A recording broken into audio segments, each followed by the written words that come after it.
रक्षितम मदर्भे। देवी मानसिक विमान आया, मानसिक विमान में बैठ करके महाराज देवहूति के साथ सरोवर की तरफ गए।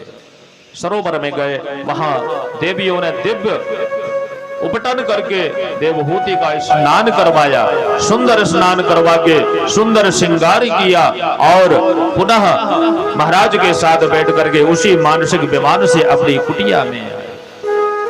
कुटिया में रह करके अनंत काल तक ग्रस्त जीवन में प्रवेश किया। अंतोगतवा महाराज गर्दम के कन्याएं हुई।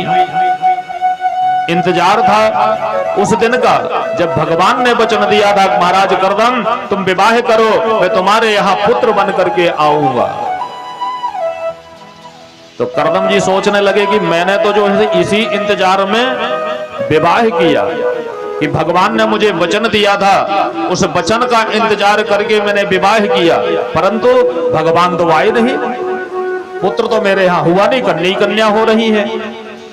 कर्दम जी ने उन कन्याओं का विवाह करके और पुनः घर छोड़ने का निर्णय लिया। देवहूति ने कहा महाराज आप तो चले जाओगे, परंतु मैं कहां जाऊंगी। निवेदन किया। एक दिन महाराज गर्दम के मन में वह संकल्प याद आया कि भगवान तो गलत हो ही नहीं सकते हैं, भगवान की वाणी मिथ्या तो हो ही नहीं सकती है। भगवान ने जब मुझे वचन दिया था कर्दम तुम विवाह करो, तुम ग्रस्त जीवन में प्रवेश करो, मैं तुम्हारे यहाँ पुत्र बन के आऊंगा, तो भगवान अवश्य आएंगे। इस विश्वास पर पुनः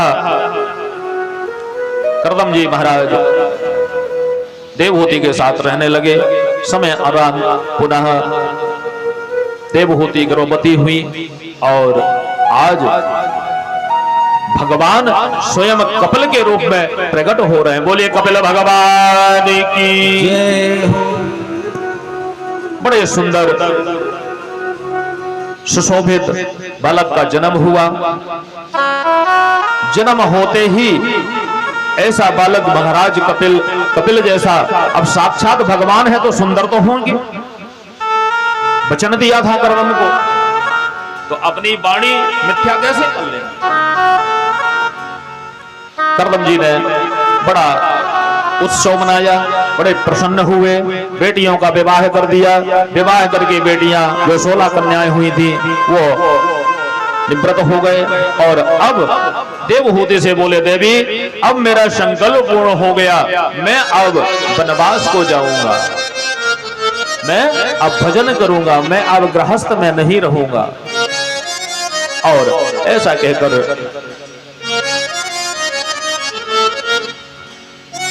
महाराज कर्दम वन की ओर चल पड़े।